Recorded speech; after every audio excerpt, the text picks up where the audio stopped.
So today's rain represents my pain, my shame, my blame, but also my gain.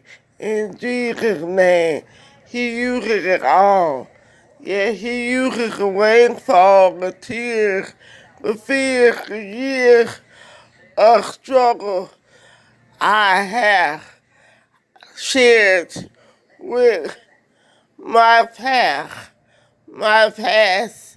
at last. So let it rain. Again I say, let it rain.